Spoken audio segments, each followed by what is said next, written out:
Hello. Right.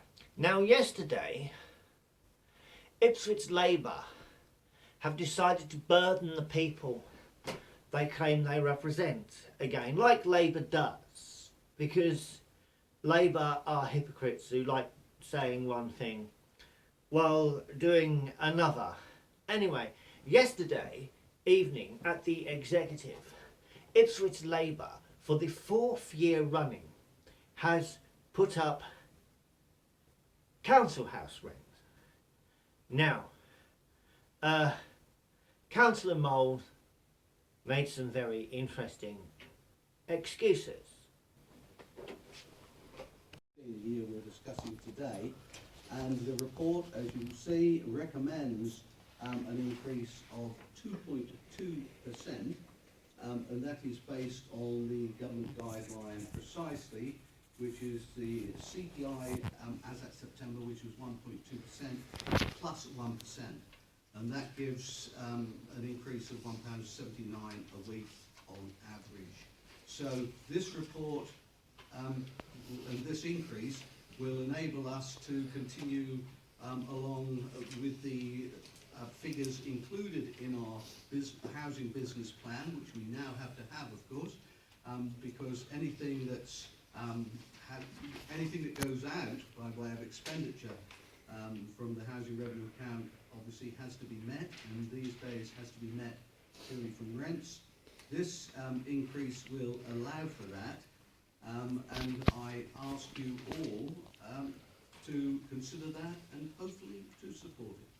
Now, they went on long about this 2.2% guideline by the government, and basically, see, what about this it's a guideline, but they're kind of trying to actually put it across that it's not, it's written in stone, it's just a guideline. Anyway, Councillor Chenchi asks a couple of good questions.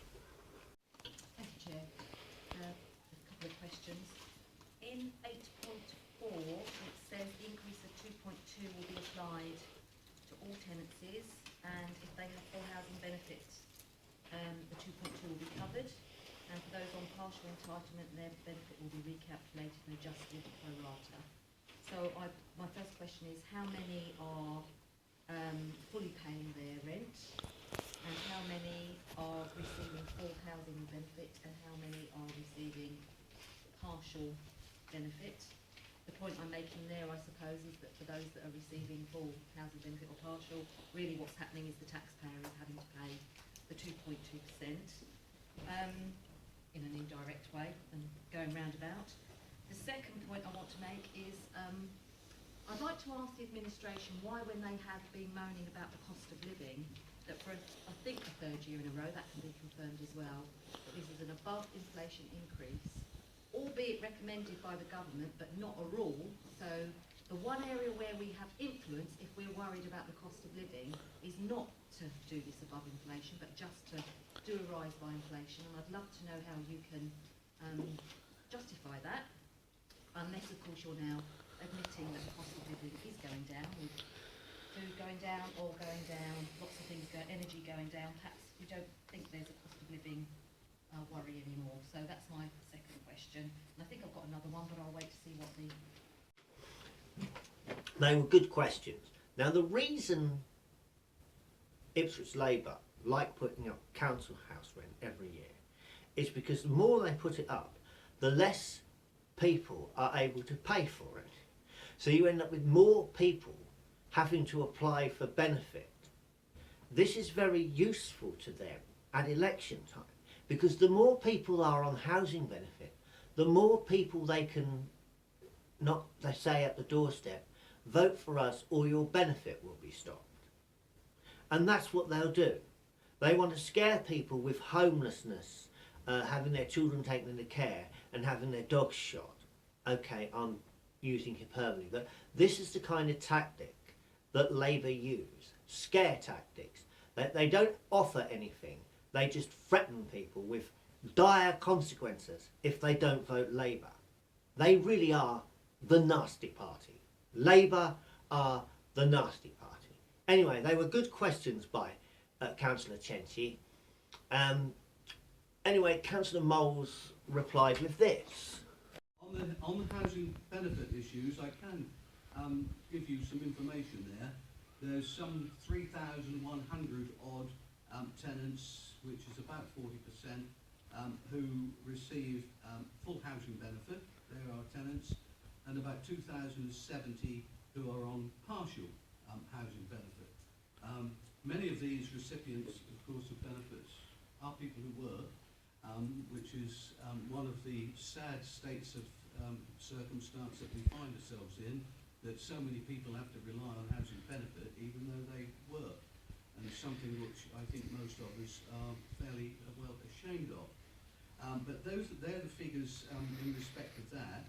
I would also perhaps like to make it clear here that it's not just council tenants who receive housing benefit. Private tenants receive housing benefit.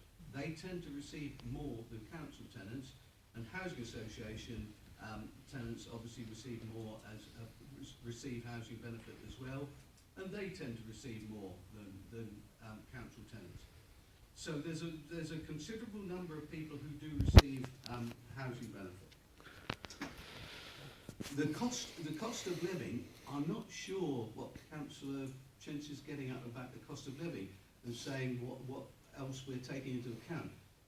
When we fix or recommend an increase in rent figure, we don't just say what's a reasonable figure at the moment. You know, what we have to do, we have a housing business plan over a number of years, and we have to make sure that everything included in that plan can be paid for.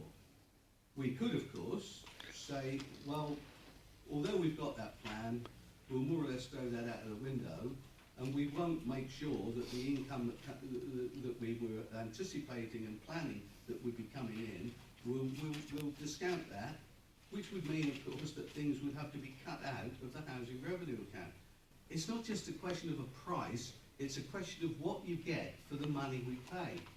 And it's always amazed me, this aspect, that if a shop had a sign in the window that says, cheap, £75, people would not say, oh, I'm going to go in there and get that for 75 quid. They'd say, what are we getting for our money?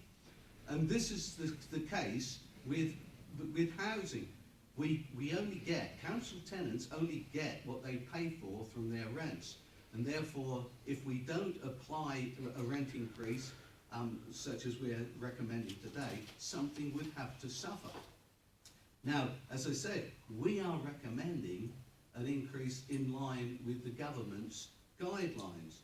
I don't see that this is a matter concerning the cost of living issue. There is a cost of living problem. If anybody suggests there isn't, they've got it completely wrong.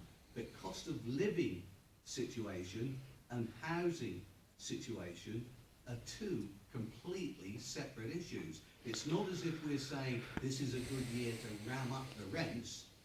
We are suggesting that we will abide not only by what the government guideline is, but what we said we would do last year. I'd also just finally say on that this has been reported and discussed at the area housing panels and also at the housing working group. I must say that's very interesting that Councillor Moles believes that the number of people on housing benefit is something they should be ashamed of. I mean, is he actually ashamed of the fact that his party, the Labour Party, left office in 2010, with so many people dependent on housing benefit?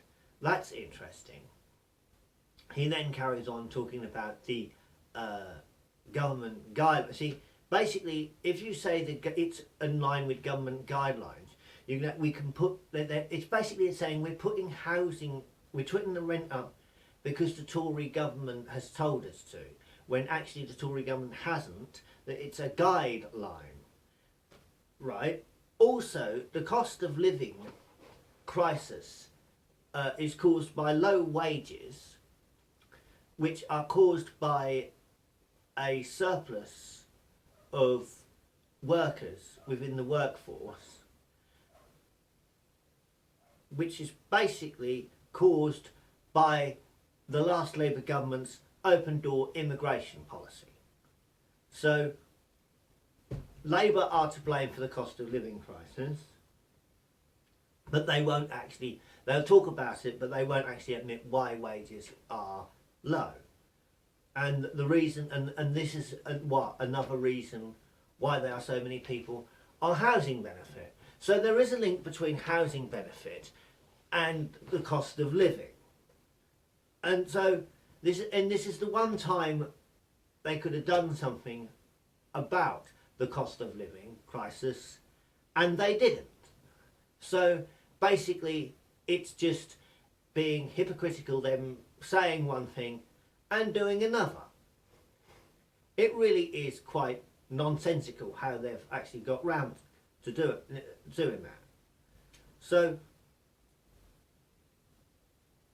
to be quite honest, I don't think Councillor Moles actually answered any of Councillor Chenchi's questions. Right, at this point I started running out of room to store the recording. And it's a shame really, because then it started getting interesting. I think when they knew I was recording, the Labour were being quite well behaved for obvious reasons. But after this, it started getting a bit more interesting. But don't worry, I've actually asked the main contributor of Ipswich Spy, who was there, if I can steal some clips from his video, which will be released later this week, so I can rebut what they're saying. But before we get there, I'm going to let you know what you can look forward to with the next video blog in regard to this. Now, basically, Councillor Ellesmere was basically political postulating. All it was. He was basically he asked Councillor Chenchi if she supported the spare room subsidy, except he called it by he called it the bedroom tax, but it is a removal of spare room subsidy. It is not a tax. And she, of course she does. Now there is an issue in how that is being implemented in areas, and the thing is, I can't say this Labour administration are actually helping the situation there, but I won't go into that there. How it's being implemented is actually causing hardship. Then Councillor Ellesmere started giving us some figures about neighbouring authorities putting up their council house rent at a higher percentage than Ipswich. I mean, like saying apparently Waveney putting it up at 6%, while we're only putting it up at 2.2, and etc. Now, the thing is, this is a complete and utter red herring. Mid Suffolk Council can put up their council house rent by 50%, and it will still be lower than Ipswich. Also, they can put up their council tax by 100%, and it would still be lower than Ipswich. So basically, it's a red herring. The baseline that it starts at in the neighbouring authorities is so much lower than Ipswich. The fact that they're putting a higher percentage up, it's a disingenuous way of basically saying that they're not ripping people off the same as other people, because basically Ipswich people are already being ripped off. So compared to neighbouring authorities. So that's a red herring. Furthermore, more to the point, as Ipswich Labour are constantly telling us that Suffolk County councillors don't understand Ipswich, and the problem is if Ipswich that is totally different to the rest of Suffolk, and all the issues here are completely different to Suffolk, and you know, it's a different world. What they're saying about what neighbouring authorities are doing is completely irrelevant if what they are saying is true, that Ipswich bears no relation to the rest of the county. So it's just smoke and mirrors, isn't it? It's just a lousy way of saying that